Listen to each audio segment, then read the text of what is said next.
Teoria do Silent Hill. Centralia é um distrito localizado no estado norte-americano de Pensilvânia, no condado de Columbia, que contava com cerca de 5.000 habitantes na década de 1960. O local também abrigava cinemas, escolas, restaurantes, igrejas e uma mina de carvão. Segundo o censo norte-americano de 2000, a sua população era de 21 habitantes. Em 2007, foi estimada uma população de 9. Já em 2012 eram apenas 4 habitantes. O motivo? Um terrível incêndio na mina que simplesmente devastou a região, com chamas que continuam ardendo na terra, mesmo após mais de 40 anos desde o incidente. Com carvão mineral em abundância, a atividade na mina era a principal fonte de renda da cidade. Até que em algum dia de 1962, a queima de um aterro sanitário causou um enorme incêndio na mina de carvão, abandonada. O fogo se espalhou pela mina, que se estendia por quase todo o subsolo da cidade, liberando gases tóxicos por toda a cidade. Devido ao calor gerado, ocorreram inúmeros incêndios na cidade neste período. A população foi obrigada a abandonar a cidade para evitar doenças respiratórias, já que não havia encontrado forma de conter o enorme incêndio. Além dos gases tóxicos, muitos outros perigos foram assustando os moradores de Centralia. O dono de um posto de gasolina fechou as portas em desespero após descobrir que a gasolina no tanque subterrâneo do posto estava com mais de 75 C. Em 1981, Todd Domboski, um garoto de 12 anos, caiu em um buraco de 46 metros de profundidade que surgiu repentinamente sob seus pés.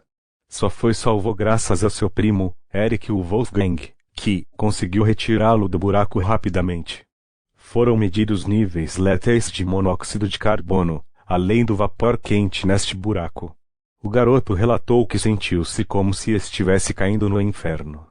Este acidente atraiu a atenção nacional para o caso de Centralia. Em 1984 o Congresso conseguiu mais de US$42 milhões em recursos para a relocação dos moradores da cidade. Em 1992 o governador Bob Casey clamou domínio iminente em todas as residências, condenando todas as casas e prédios da cidade. Um subsequente processo dos moradores para ter essa ação revogada falhou. Em 2002, o U.S. Postal Service revogou o CEP de Centralia, 17.927. Os vídeos e fotos da cidade realmente impressionam. Vemos fumaça saindo do solo o tempo todo, assim como edifícios completamente abandonados. A semelhança com a amaldiçoada Silent Hill é tão grande que Centralia até virou ponto turístico para os fãs. Quem sabe o Cabeça de Pirâmide também deu uma passada por lá. Silent Hill teria sido baseado em um diário encontrado em Centralia que a cidade de Centralia serviu de inspiração para o cenário de Silent Hill. Isso já foi muito falado, sendo muito fácil encontrar fotos da tal cidade. Mas, reza a lenda, que o enredo do game também se baseia em eventos contidos em um diário e acontecidos nessa maldita cidade. A história diz que a Konami, em busca de um game para combater a série Resident Evil, saiu à procura de um bom enredo para concretizar o seu jogo. Centenas de enredos chegaram ao escritório da produtora, porém, nenhum agradou o produtor Keiichiro Toyama, que na sua ânsia de derrotar a série da Capcom, iniciou uma saga pesquisando histórias de terror do mundo todo. Terminou por encontrar uma lenda de uma cidade dos Estados Unidos da América, chamada Centralia. Toyama, instigado, resolveu investigar mais essa sinistra história e enviou representantes da Konami dos Estados Unidos da América visitar as cidades vizinhas a Centralia, com o objetivo de desmembrar esses impressionantes e assustadores relatos que ocorreram naquele lugar.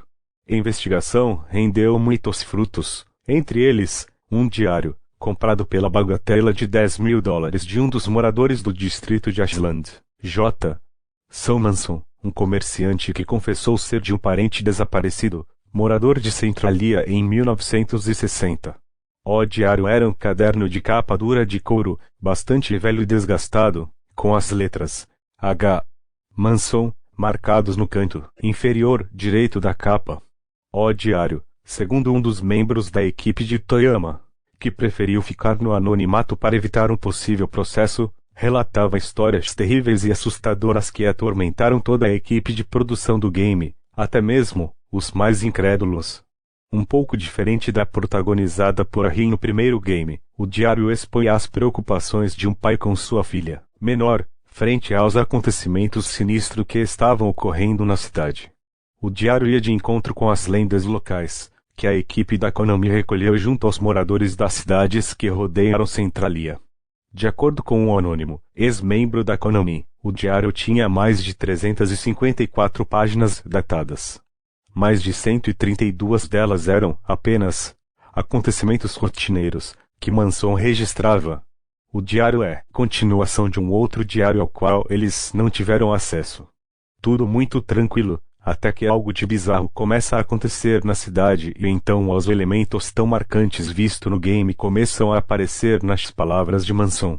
O mais assustador, talvez, seja o escurecimento repentino que ocorria na cidade e o que acontecia a seguir.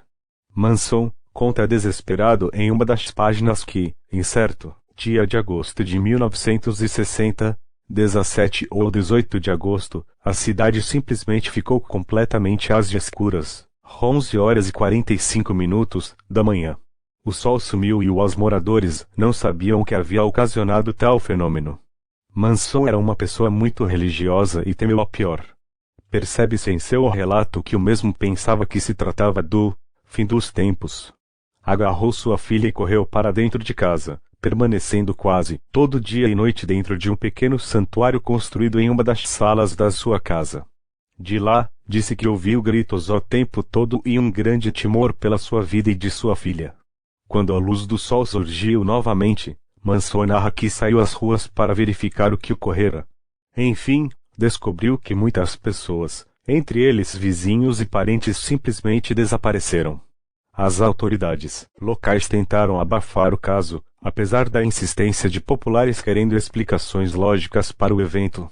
Depois disso, tal fenômeno começou a ocorrer com certa frequência, sendo que Manson sempre tomava as mesmas medidas. Ao início do escurecer, resgatava sua filha menor e corria para dentro do pequeno santuário, ficando lá até a luz do sol brilhar do lado de fora.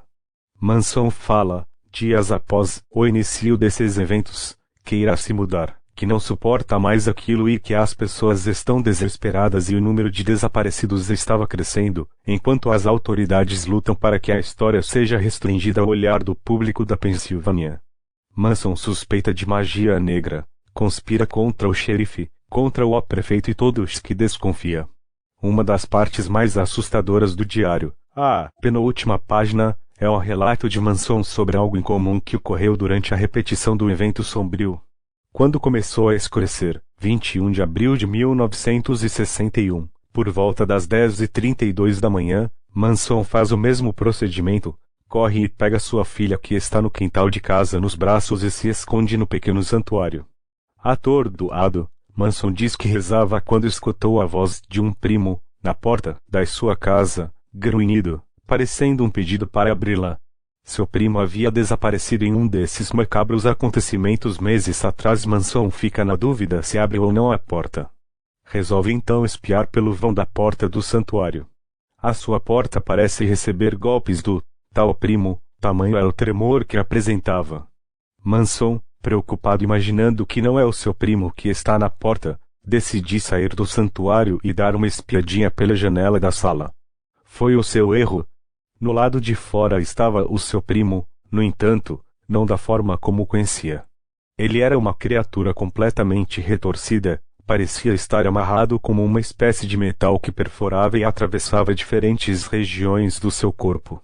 Totalmente dilacerado, a figura se debatia e golpeava com mostronco a porta da sua casa. E o pior, não estava só. Na rua, em frente em sua casa, haviam outras criaturas. Na esquina, corpos empalados queimavam, ainda vivos. O cenário apresentado era um inferno, versão Centralia.